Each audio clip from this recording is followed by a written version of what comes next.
Assalamualaikum warahmatullahi wabarakatuh. Ketemu lagi dengan saya Edi Sutisna di kelas Riyadhah 40 hari untuk target hajat dan keinginan-keinginan kita agar Allah kabulkan. Kemarin kita sudah materi 3 membahas tentang sejarah metode ini terbentuk ya. Awal mula metode ini terbentuk. Saya akan melanjutkan cerita yang kemarin saya bangkrut di materi ketiga.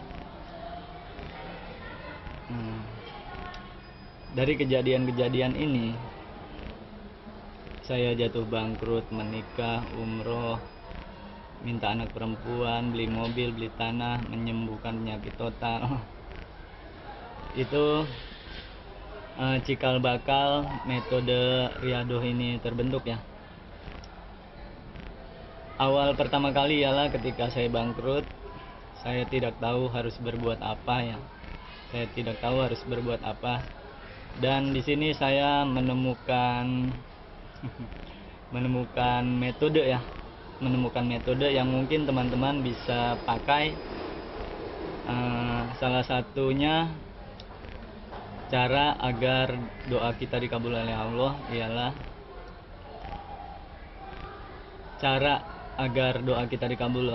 ialah pertama ya, salah satu saja ya, rendahkan diri kita serendah-rendahnya di hadapan Allah ya. Rendahkan diri kita serendah-rendahnya, sesanggup engkau bisa merendahkan dirimu di hadapan Allah. Paham gak teman-teman? Kalau kita ingin meminta sesuatu kepada Allah, tipsnya rendahkan diri kita serendah-rendahnya, sesanggup engkau merendahkan dirimu di hadapan Allah. Jadi rendahkan diri kita teman-teman. Rendahkan diri kita di hadapan Allah. Itu yang pertama. Yang kedua, tinggikan Allah setinggi-tingginya, sesanggup engkau meninggikan dirimu di hadapan seluruh makhluk. Itu metode yang tercipta ya. Tercipta. Karena apa teman-teman? Kita harus merendahkan diri kita di hadapan Allah. Karena diri kita memang rendah ya. Kita tidak punya apa-apa. La haula wala quwata illa billah. Kita tidak berdaya apapun kecuali Allah yang menolong kita, kita baru bisa apa-apa. Selama kita masih beranggapan kita bisa apa-apa, itu akan susah ya. Jadi kita merasa bisa ya, padahal sejatinya kita tidak bisa apa-apa kecuali Allah menolong kita. Kemarin juga kita sudah belajar di di materi kedua. Kalau untuk kita apapun susah ya, untuk kita apapun susah. Itu bukan hanya teori teman-teman, tapi dari awalnya dari praktek. Salah satunya ketika saya bangkrut ini. Nanti saya akan lanjutkan lagi ceritanya. Ketika saya bangkrut, saya disidang. Banyak klien-klien yang menuntut ya.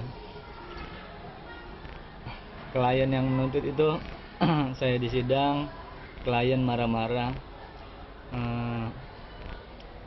Keluar dari mulut klien bukan hanya 1-2 orang, banyak ya. Keluar dari mulutnya sumpah serapah kepada saya ya. Saya dicaci maki ya, sehingga diri saya menjadi rendah. Nah, itu momen yang sangat bagus teman-teman. Ketika diri kita menjadi rendah, kita merasa rendah serendah-rendahnya, ya sudah, laporan saya ke Allah. Karena saya sudah mentok ya, tidak bisa apa-apa. Saya sudah mentok, saya tidak tahu apa yang saya lakukan. Nah itu sebenarnya itu momen yang sangat bagus. Selama kita masih bisa mengandalkan sesuatu, termasuk mengandalkan pikiran kita, mengandalkan ide kita, mengandalkan orang lain, mengandalkan uang, mengandalkan apapun. Selama kita masih bisa mengandalkan apapun, maka Allah dalam tanda kutip ya, Allah dalam tanda kutip enggan membantu ya, enggan membantu karena kita merasa bisa ya, merasa bisa. Tapi ketika kita sudah tidak berdaya, tidak bisa apa-apa lagi, sudah mentok, tidak tahu apa yang kita lakukan, nah barulah di situ pertolongan Allah turun ya. Teman-teman bisa introspeksi. Ketika Anda berdoa kepada Allah, Anda merasanya seperti apa? Merasanya seperti apa? Merasa masih mengandalkan uang di rekening Anda yang masih ada 1 juta untuk makan yang kemarin, merasa masih ada apa namanya, ada sesuatu yang bisa diandalkan, bos kita, pekerjaan kita yang bisa diandalkan, atau mengandalkan yang lain ya selain Allah. Jadi Allah tidak mau diduakan ya, Allah tidak mau ada sesuatu yang lebih hebat dari Allah, bahkan Allah tidak mau disamakan dengan yang lain ya. Jadi Allah itu segala-galanya dan bisa berbuat apa saja. Allah lebih canggih, lebih jago ya, lebih besar. Namanya juga Allahu Akbar ya, Allahu Akbar. Jadi seluruh makhluk itu adanya di bawah sekali ya, di bawah sekali. Sedangkan Allah yang tertinggi, Allah itu Tuhan, yang lain makhluk. Allah berkuasa, yang lain tidak berkuasa. Allah bisa melakukan apa saja, sedangkan makhluk tidak bisa melakukan apapun tanpa seizin Allah.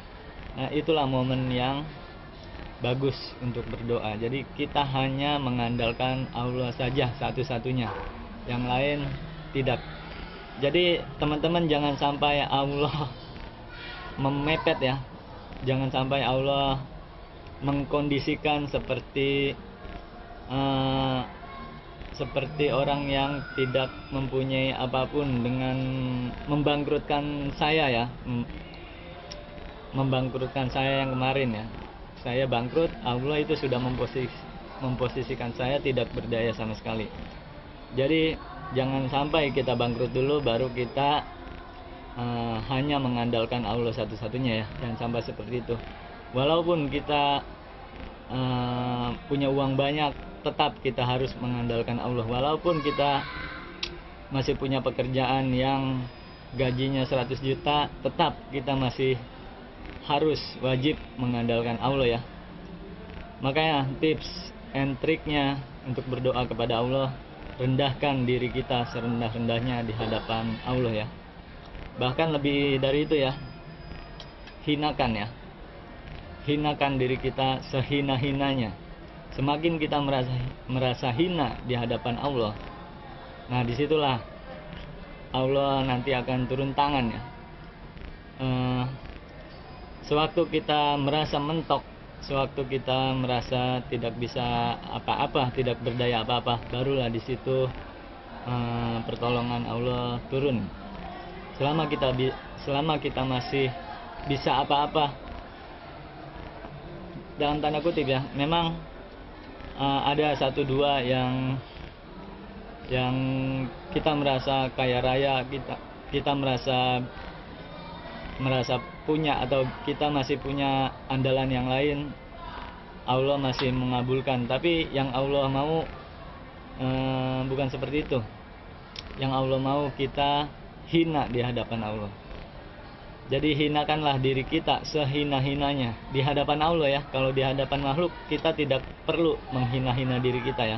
Kalau di hadapan Allah kita harus menghina diri kita, karena nanti sesuai dengan kenyataannya kita memang sangat hina dina ya di hadapan Allah itu ya. Kita sangat hina dina di hadapan Allah. Kita pernahkah Anda menghitung dosa-dosa Anda, teman-teman? Pernahkah teman-teman menghitung dosa-dosa Anda sendiri? Coba hitung berapa dosa Anda. Itu sangat hina sekali ya, sangat hina.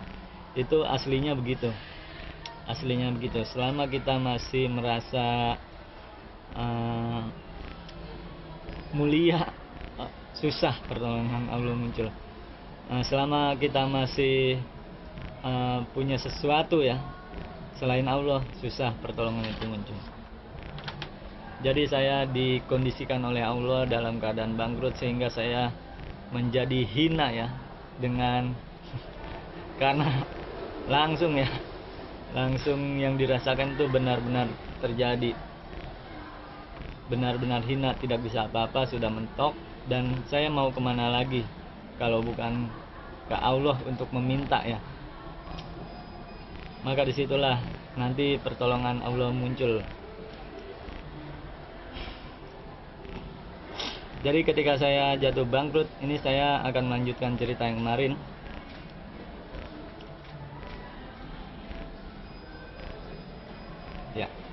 Ya, ketika saya bangkrut kemarin sampai mana ya? Kemarin sampai sedekah ya, sampai sedekah.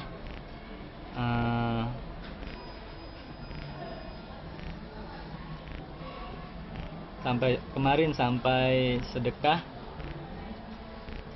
dan sudah selesai ya, sudah selesai sampai sedekah. Kemudian saya masih berlanjut memperbaiki diri saya. Nanti ini masih saya mengerjakan tiadoh waktu bangkrut ini masih kasar ya, masih kasar. Riado itu tujuannya teman-teman, tujuan dari riado itu mendekatkan diri kita ke Allah ya. Tujuan dari riado itu mendekatkan kita ke Allah. Jadi gini teman-teman, kalau kita misalkan ingin meminjam uang ke orang ya, kalau kita ingin meminjam uang ke orang, kita jarang main ke rumah teman kita ya, jarang main ke rumah teman kita. Tiba-tiba kita main terus minjam uang ya. Sudah bertahun-tahun tidak main ke rumah teman kita, tiba-tiba kita meminjam uang kepada teman kita, kira-kira dikasih atau tidak ya? Padahal teman kita ini kaya raya ya, teman kita kaya raya, uangnya banyak ya. Kita ingin meminjam uang ke teman kita, kira-kira dikasih atau tidak? Tidak, karena kita tidak akrab ya dengan teman kita. Kalau kita akrab, kita dekatin teman kita, sering ngobrol, sering main ke rumahnya. Sewaktu kita jatuh dan kita membutuhkan bantuan kepada teman kita, terus kita minjam, kira-kira dikasih atau tidak? Dikasih, karena kita sudah akrab, sudah dekat dengan teman kita, maka dikasih. Kalau ada ya temannya ya, kalau tidak ada kan pasti tidak kasih ya. Kalau ada dan kita akrab, sering ngobrol, jadi teman dekat teman kita, jadi teman dekat teman kita, maka kita akan dikasih. Begitulah kepada Allah teman-teman. Metodenya ialah kita mendekatkan diri dulu ke Allah, setelah itu kita minta. Kalau kita sudah akrab dengan Allah, sudah kenal dengan Allah, sudah CS ya, sudah CS dengan Allah, kita minta ke Allah, langsung Allah beri. Metodenya kurang lebih seperti itu. Kita mendekatkan diri kepada Allah. Ketika kita sudah dekat, langsung minta kepada Allah.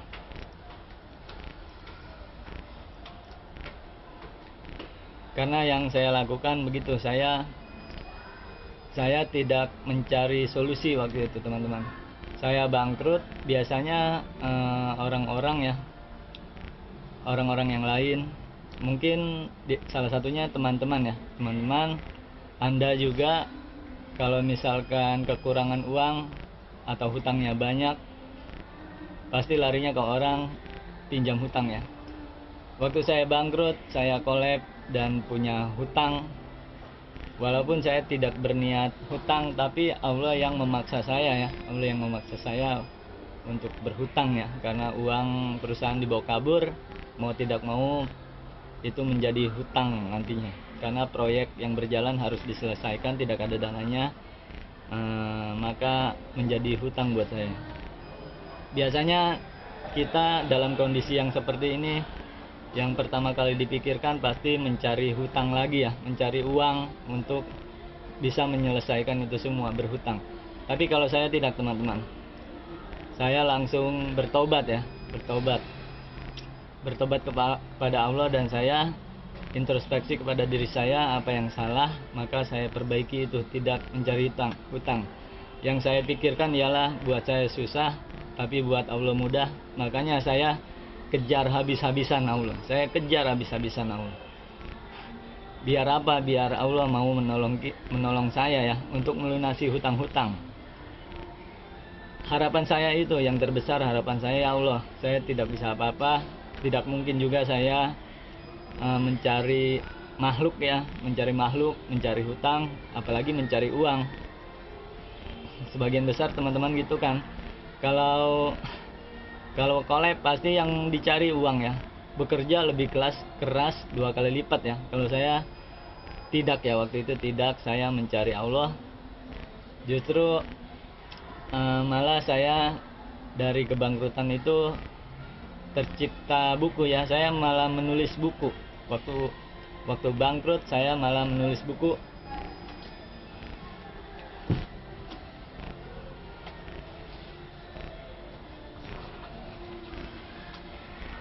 Ini ada jejaknya.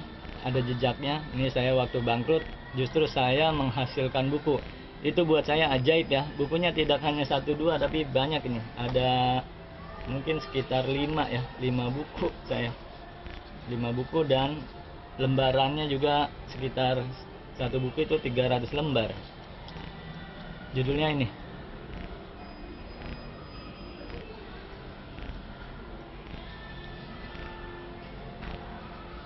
Ketika saya bangkrut, saya sibuk mendekatkan ke Allah dengan cara perbanyak sholat tobat, perbanyak istighfar, memperbaiki sholat-sholat saya kerjakan semua sholat-sholat apa saja saya kerjakan, sholat tepat waktu, sholat sunnah-sunnah, sholat tahajud, qobliyah ba'diyah, sholat duha, apapun saya kerjakan ya. Untuk mengisi waktu saya juga membaca Al-Quran, dan bahkan saya menulis buku, judulnya Yang Kita Butuhkan Bukan Solusi, tapi yang kita butuhkan Allah. Judulnya Yang Kita Butuhkan Bukan Solusi, tapi yang kita butuhkan Allah. Ini bukunya.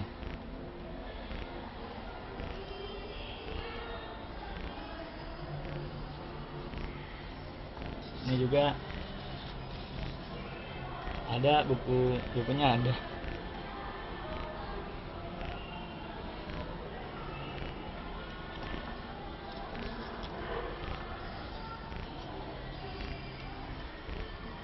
Ini juga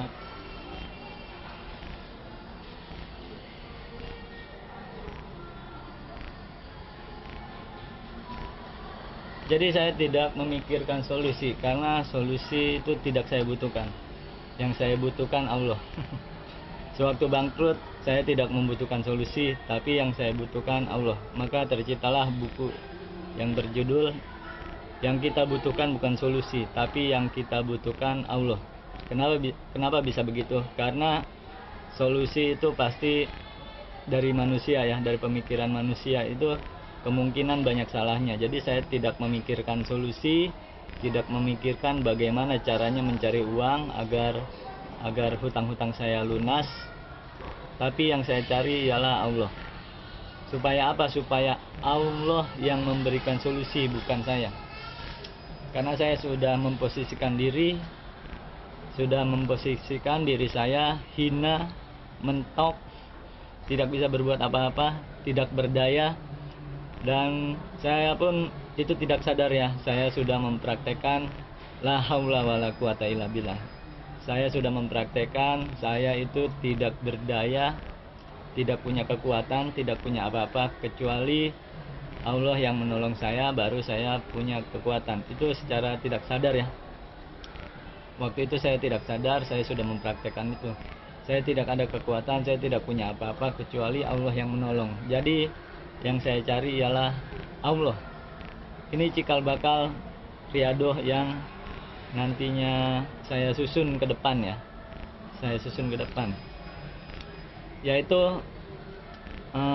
pertama kita harus memposisikan diri kita rendah di hadapan Allah. Kita rendahkan dulu diri kita serendah-rendahnya. Bahkan kita hinakan diri kita sehina-hinanya, kita rendahkan diri kita serendah-rendahnya, kita hinakan diri kita sehina-hinanya di hadapan Allah ya, agar Allah berkenan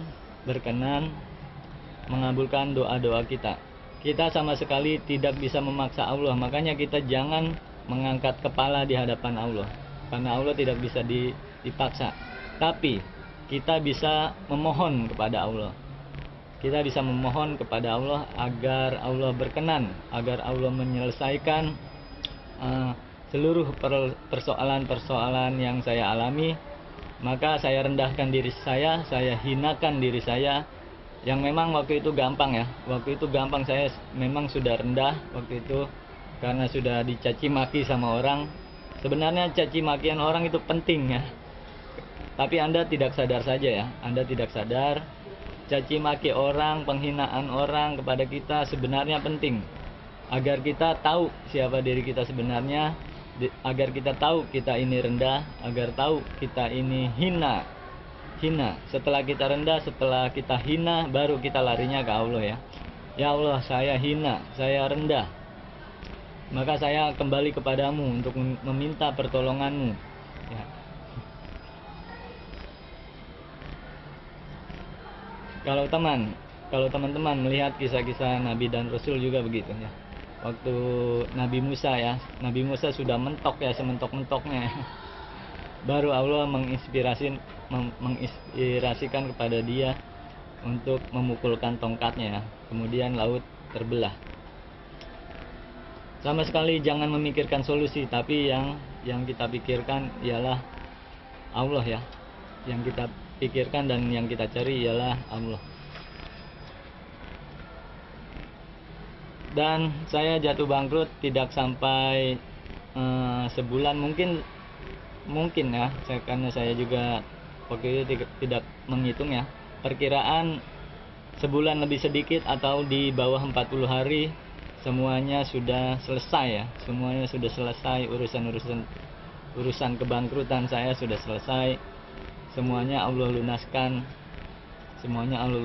Jadi ceritanya begini, saya sambung lagi ya.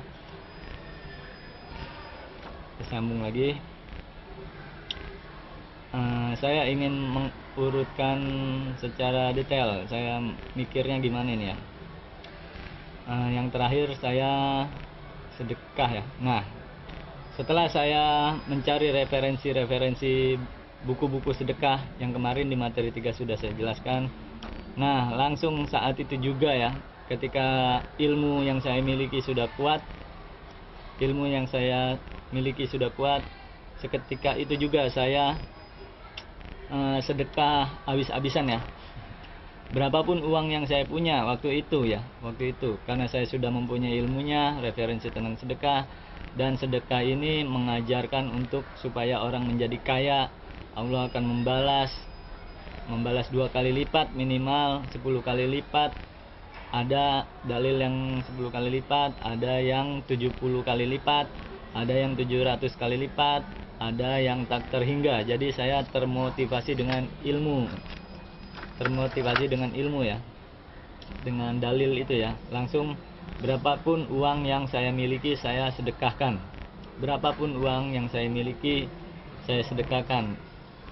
Di tengah jalan, karena saya bisa punya skill ya,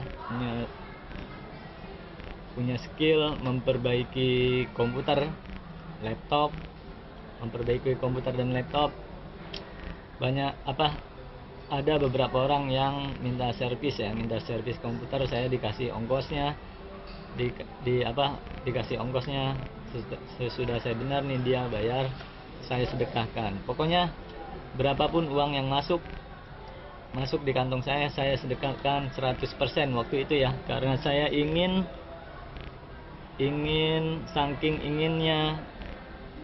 inginnya persoalan hidup saya selesai ya. Allah menyelesaikan salah satunya dengan sedekah, maka berapapun uang yang saya punya saya sedekahkan. Sampai waktu lebaran saya lumayan banyak uang ya, karena banyak yang ngasih uang sama saya. Pas pas lebaran saya sedekahkan semua ya. Waktu saya habis sholat tarawih, saya tidak pulang dulu, saya mencari pemulung-pemulung, saya sedekah, saya habisin uangnya.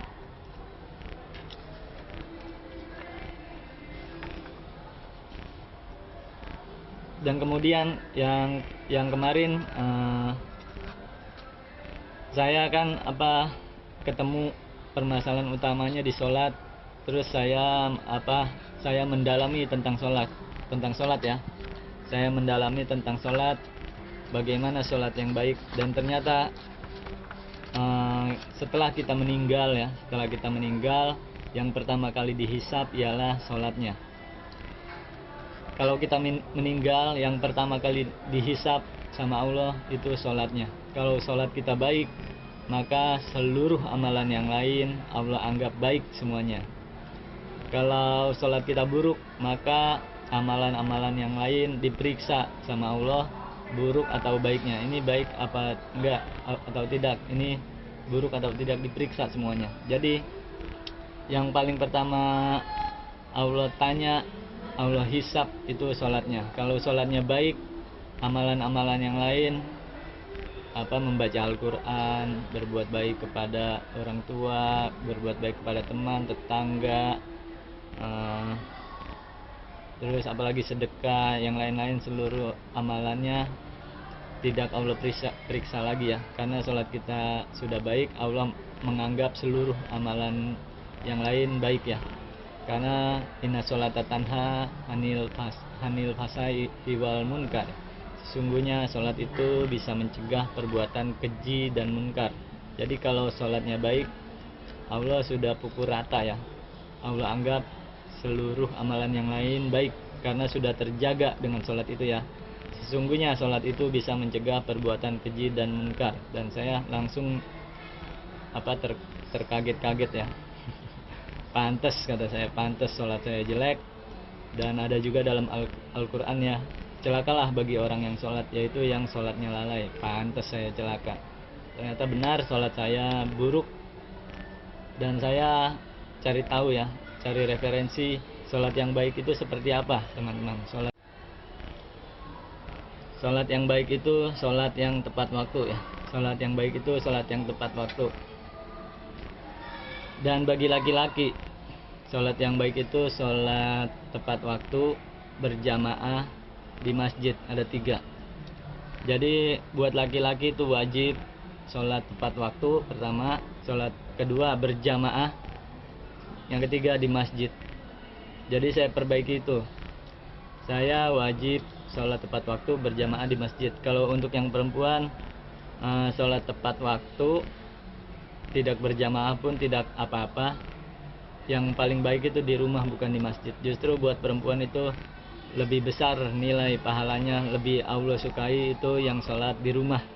Sholat di rumah di bagian mananya, yaitu di bagian yang tersembunyi, yaitu di kamarnya ya.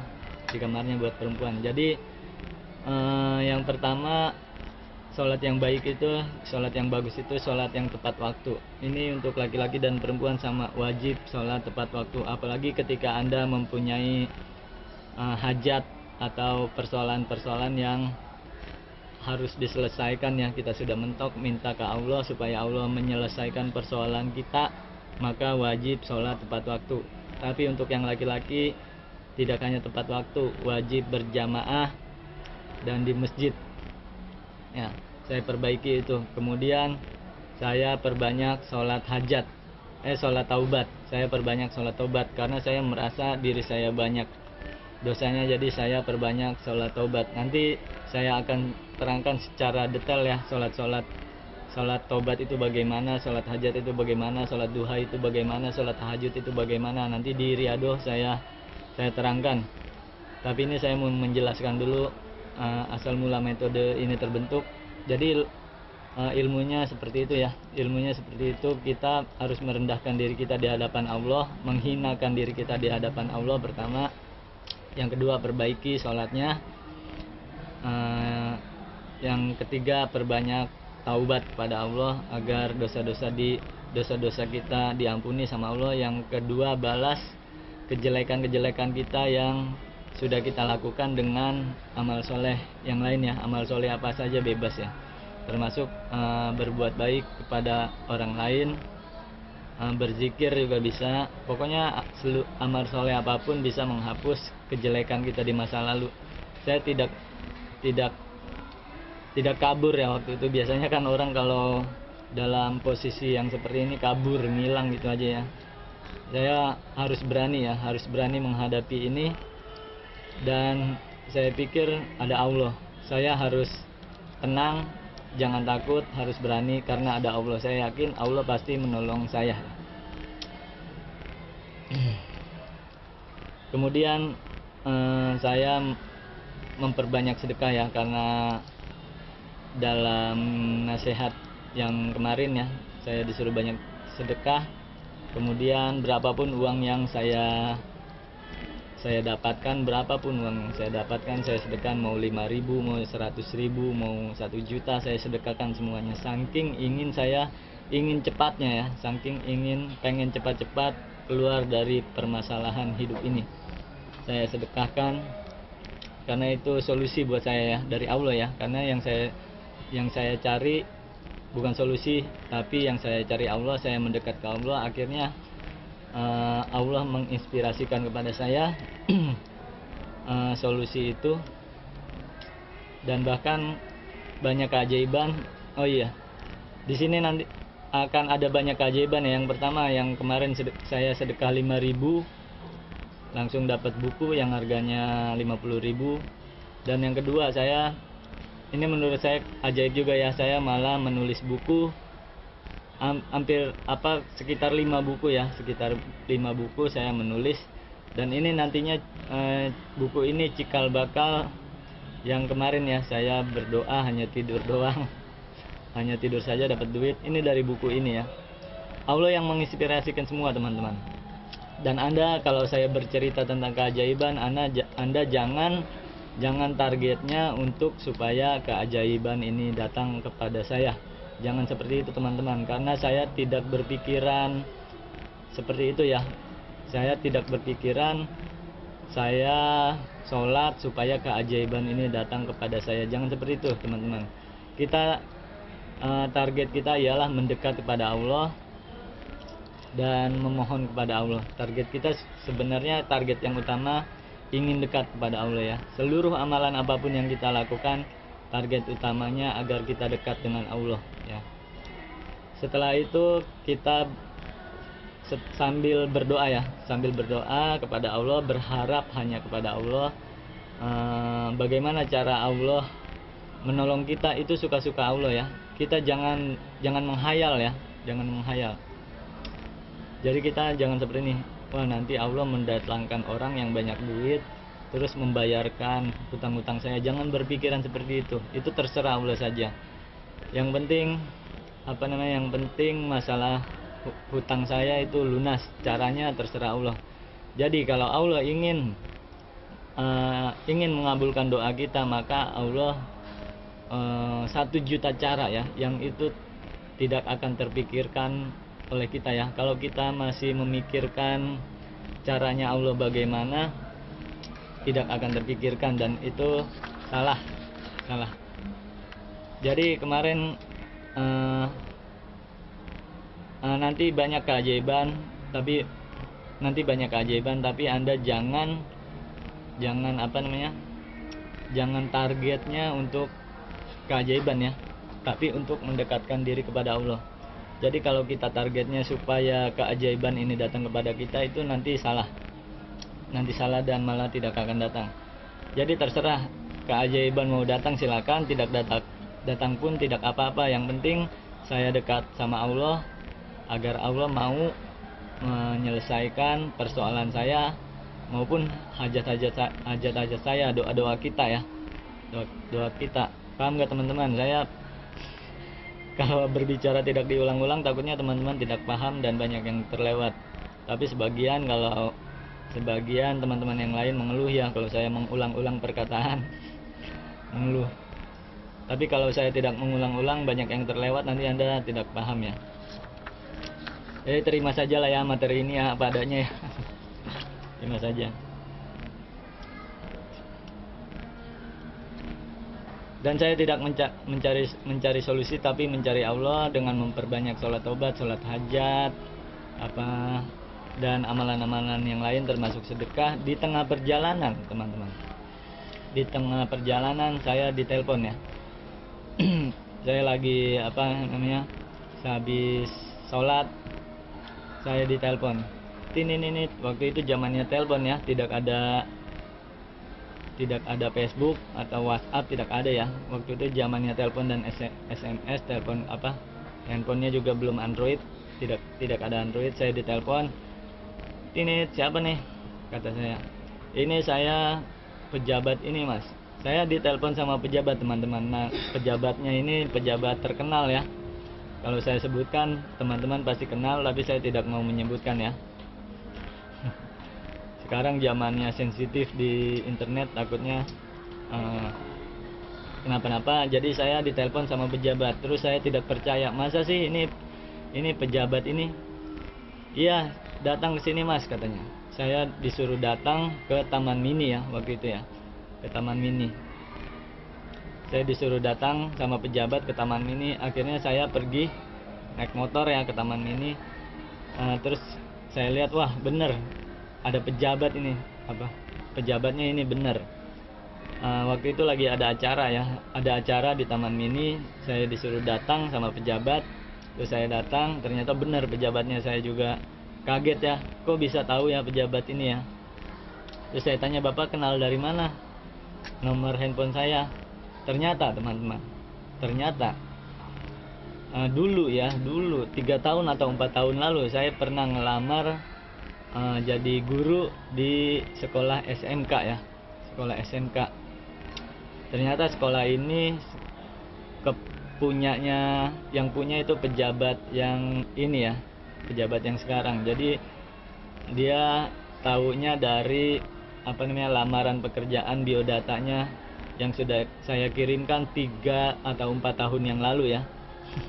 Oh pantas, kata saya. Ini kan udah lama banget pak saya ngirim lamaran ini, 3 atau 4 tahun yang lalu. Iya, ini saya ketemu filenya. Jadi pejabat ini punya proyek ya, pembuatan website se-Indonesia ya, pembuatan website SMK se-Indonesia waktu itu ya. Waktu itu dia punya proyek pembuatan website se-Indonesia. Jadi seluruh sekolah SMK dan SMA se-Indonesia dijadikan satu dalam satu website. Nah itu dia punya proyek itu. Kebetulan saya bisa bikin website ya, karena saya latar belakangnya IT ya, saya kuliahnya IT. Jadi saya bisa bikin portal, itu namanya ya, website portal untuk seluruh SMA dan SMK se-Indonesia. Saya suruh bikin, ini kamu bisa bikin ini gak, menggabungkan seluruh SMA dan SMK dalam satu website. Jadi seluruh anak sekolahan SMK dan SMA bisa mengakses website ini ya. Ya untuk melihat profil setiap SMA, SMK, terus melihat nilai-nilai di website, nilai pelajaran dan perkembangan SMK segala macamnya. Pokoknya yang berhubungan dengan SMA dan SMK informasinya. Ya saya bisa pak bikin itu. Kemudian saya dikasih tender proyek ini, saya menyanggupi karena itu gampang buat saya ya. Itu gampang buat saya. Terus saya mengerjakan saya bilang, Pak, saya lagi dalam keadaan bangkrut, tidak punya apa-apa, laptop pun tidak ada. Terus kata dia, nih laptop ambil. Jadi saya dikasih laptop ya, dikasih laptop, dan ini saya butuh koneksi internet, saya tidak punya modem pak. Ngobrol-ngobrol ya, jadi singkat cerita gitu ya, saya tidak punya laptop, tidak punya modem, karena untuk pembuatan website itu kan membutuhkan komputer ya, minimal laptop lah ya, laptop dan koneksi internet, itu modem ya, modem. Saya dikasih laptop sama modem. Modem dia tidak punya ya, saya disuruh beli ya. saya disuruh beli dan dikasih ATM sama dia. Ya udah nih beli modem, nih ATM-nya ambil sendiri gitu, saya tidak ada waktu kata dia. Ya udah, setelah itu setelah rapat yang harus dikerjakan ini, saya pulang ke rumah ingin mengerjakan website itu, portal itu ya. Kemudian saya ke Mangga 2 untuk beli modem. Saya dikasih ATM sama dia, ATM punya dia. Pas saya lihat uangnya 20 miliar ya di ATM ini ya. Ada 20 miliar uang yang di ATM ini. Ini keajaiban juga ya buat saya. Keajaiban ketiga. Orang mana yang belum kenal sama saya, baru pertama kali ketemu itu juga. Saya kan orang asing sebenarnya. Saya orang asing. Dan pejabat ini ngasih, berani-beraninya atau percaya sama saya, ngasih ATM dia yang isinya 20 miliar. Di zaman itu ya. Saya aja kaget. Saya kaget pas nerima, saya kaget. Waduh, 20 mili. Saya takut ya, sebenarnya saya takut. Saya kaget dan takut. Kemudian waktu itu kan hari Sabtu ya. Karena hari Minggunya hari libur, maka saya takut. Hari Seninnya saya pulangin lagi ya. Coba teman-teman bisa bisa ngebayangin nggak? Ini menurut saya salah satu bantuan ya dari Allah ya. Kemudahan dari Allah ya. Kemudahan dari Allah. Pasti efek dari yang saya kerjakan riadoh yang itu teman-teman. Tapi ini kan belum jadi riadoh dalam bentuk kasar saja ya. Nanti saya susun riadohnya seperti apa setelah ini ya. Setelah ini yang saya kerjakan itu seperti apa, nanti saya susun. Kemudian hari Seninnya saya ke kantor dia, saya kembaliin ATM-nya. Dan mungkin dalam pikiran saya pejabat ini juga pengen ngetes saya ya. Uangnya banyak, 20 miliar. Kemudian saya pulangin, dan selebihnya saya, karena pejabat ini sibuk, kemudian selebihnya saya didampingi sama asisten pejabat ini. Beberapa hari berlalu, kadang-kadang saya mengerjakan di rumah, kadang-kadang saya mengerjakan di kantornya ya. Di kantornya, ketika saya mengerjakan di kantornya, saya biasa kalau orang lagi kerja kan sambil kerja sambil ngobrol ya. Ngobrol ngalor ngidul sama asisten pejabat ini ya. Ngobrol ngalor ngidul. Akhirnya saya tidak sengaja ya, keceplosan, saya bilang saya tidak mengiba ya kepada orang, tapi biasa ngobrol-ngobrol biasa. Kalau orang kerja kan biasa ngobrol-ngobrol biar tidak jenuh ya. Saya ngobrol sama asistennya, dan saya keceplosan, tidak sengaja saya bercerita tentang saya lagi bangkrut. Saya baru aja dari bangkrut nih, aset-aset saya disita semuanya. Sampai-sampai saya pulang bawa baju di badan doang. Terus ditanya sama dia, emang berapa sih utangnya, kata dia. Sambil marah-marah ya, emang berapa sih utangnya? Ya segini, lumayan banyak Pak. Segini, saya aja pusing, kata saya gitu. Terus tidak disangka-sangka teman-teman, tidak disangka-sangka asisten pejabat ini cerita ya sama pejabat ini ya.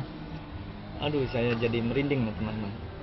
Asisten pejabat ini cerita sama pejabat ini, saya habis bangkrut, saya keluar dari kantor, cuman pakaian di badan saja, dan seluruh aset disita semua sama orang. Dan dia cerita, asistennya cerita sama pejabatnya panjang lebar ya. Mungkin awalnya ngobrol-ngobrol juga ya, ternyata dia cerita sama pejabatnya. Akhirnya pejabat ini datang ya.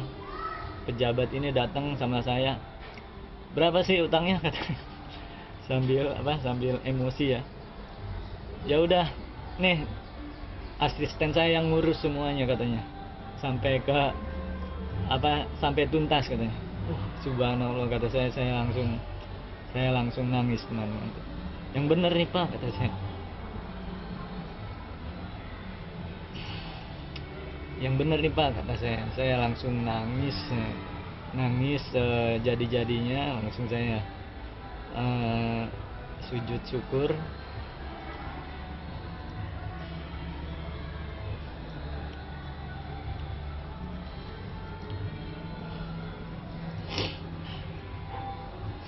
Saya sujud syukur sama Allah dan langsung saya tobat lagi sama Allah.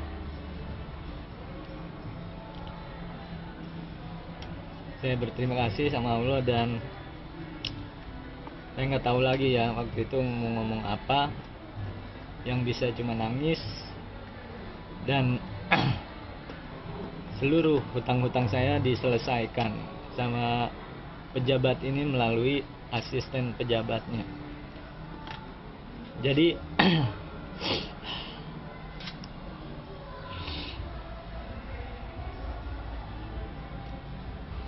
jadi begini teman-teman, Allah bisa menghancurkan kita walaupun sekejap ya, walaupun sekejap mata.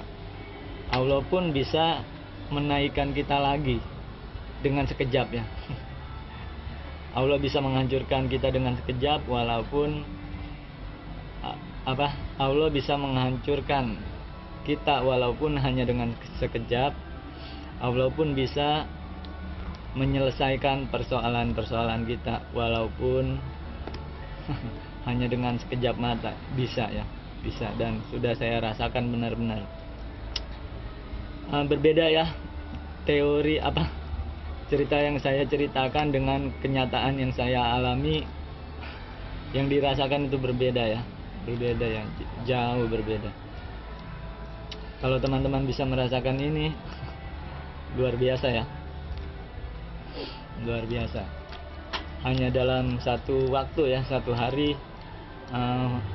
masalah hidup saya selesai.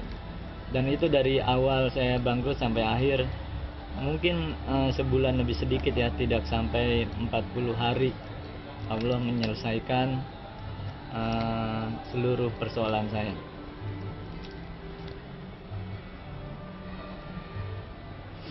Jadi semenjak saat itu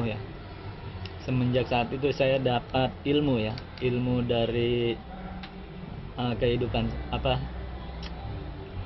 bukan ilmu teori ya, tapi ilmu ilmu nyata ya, ilmu hidup. Saya dapat teori dari ilmu hidup ya. Ketika Anda sedang di atas angin ya, sedang jaya-jayanya ya, sedang kaya raya, sedang apapun mudah, sedang dalam keadaan lapang, Anda jangan sombong ya.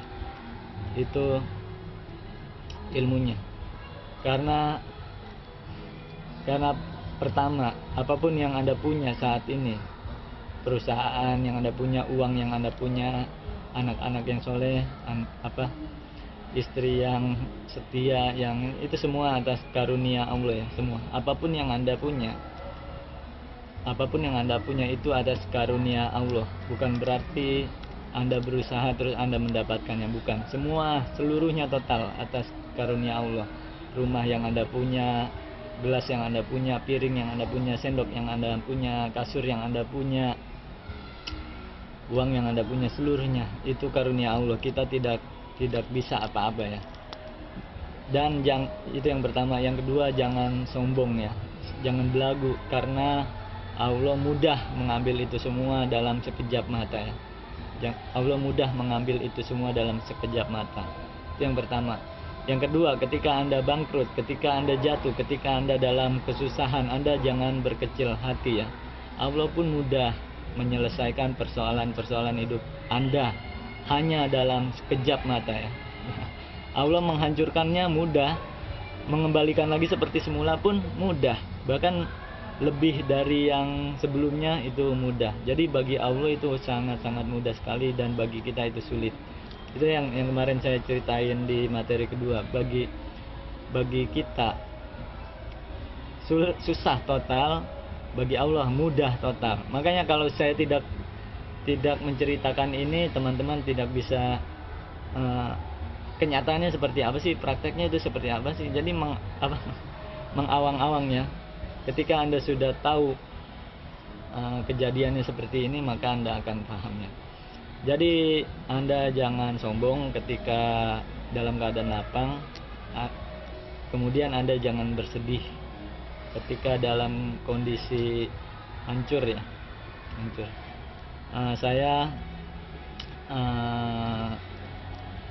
Jadi ceritanya seperti itu. Allah mengabulkan doa saya ya. Allah mengabulkan hajat saya bangkrut, Allah tolong ya, Allah tolong. Tapi memang awalnya saya tidak mengandalkan siapa-siapa ya, hanya mengandalkan hanya mengandalkan Allah. Saya tidak mengandalkan siapapun, hanya mengandalkan Allah. Saya tidak mengharap apapun, hanya mengharapkan dari Allah.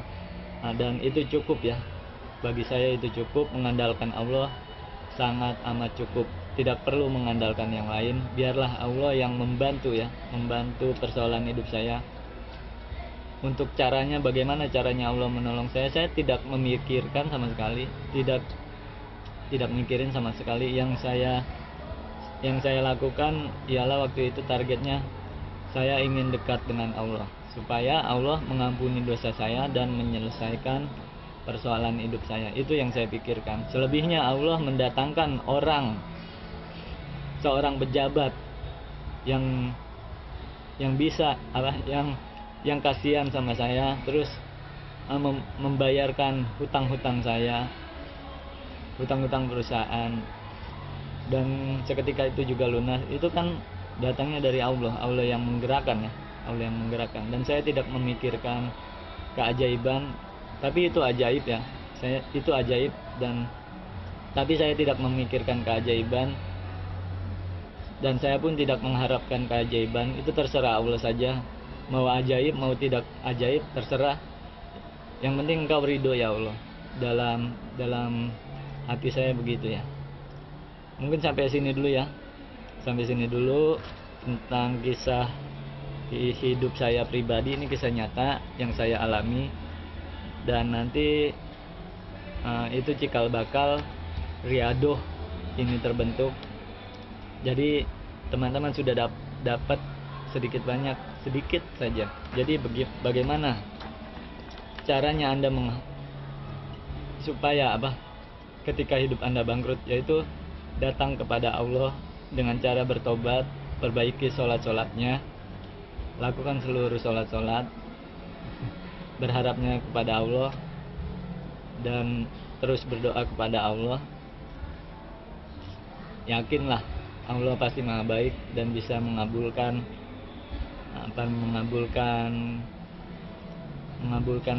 keinginan kita, hajat kita. Tapi nanti lebih bagusnya saya disusun apa yang harus dikerjakan.